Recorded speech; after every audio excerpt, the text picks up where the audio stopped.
সব রকমের ভর্তার মধ্যে সবচাইতে বানাতে সহজ এই কালো জিরের ভর্তা। উপকরণ খুব সামান্য আর হয়ও খুব তাড়াতাড়ি, আর টেস্টে সবচাইতে সুন্দর। গরম ভাতে আর কিচ্ছু চাই না, আর মুখে অরুচি হলে তো এর জবাব নেই। কড়াইতে 2 চামচ সর্ষের তেল দিয়ে তেলটা ভালো করে গরম হয়ে গেলে প্রথমেই আমি এর মধ্যে দিয়ে দিচ্ছি একখানা বড় মাপের রসুন। রসুনটাকে প্রথমে হালকা ভাজা করে নেব। রসুনটাকে একটু তেলের মধ্যে ভেজে না নিলে পরে কিন্তু কাঁচা রসুনের গন্ধ আসতে পারে।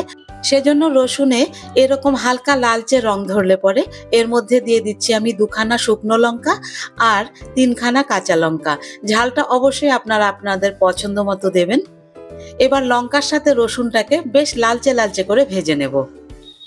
রসুন আর লঙ্কাটা একসাথে ভালো মতো ভাজা হয়ে গেলে এর মধ্যে আমি দিয়ে দিচ্ছি 3 টেবিল চামচ পরিমাণে কালো জিরে। অনেক সময় কালো জিরেটাকে আলাদা খালি কড়াইতে ভেজে নিয়েও এই ভর্তাটা করা যায়, কিন্তু সেক্ষেত্রে কিন্তু কালো জিরেটা একটা গুঁড়ো গুঁড়ো ভাব থাকবে, একসাথে মিশতে চাইবে না। তেলের মধ্যে কালো জিরেটাকে পরে দিয়ে মিনিট 2 মতো এইভাবে ভেজে নিলে ভর্তাটা একটা অয়েলি টেক্সচার আসবে আর খেতেও দুর্দান্ত লাগবে। কালো জিরাটা দিয়ে মিনিট 2 ভেজে নিয়ে এবারে সব কিছুকে নামিয়ে পাটার উপরে বেটে নেব।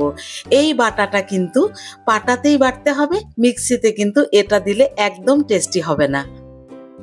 জয়শ্রীর পাকঘরের রেসিপিগুলি আপনাদের কেমন লাগে কমেন্ট বক্সে অবশ্যই জানাবেন, আর রেসিপিগুলি ভালো লাগলে একটা লাইক করে দেবেন।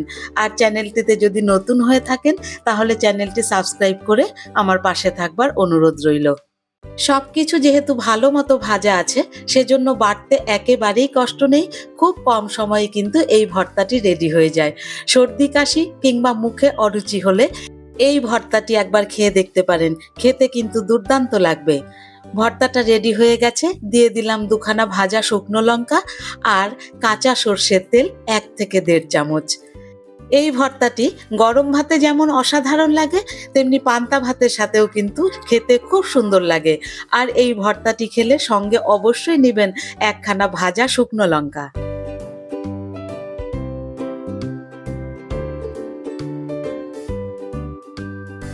আমার আজকের রেসিপিটি আপনাদের কেমন লাগলো কমেন্ট বক্সে অবশ্যই জানাবেন।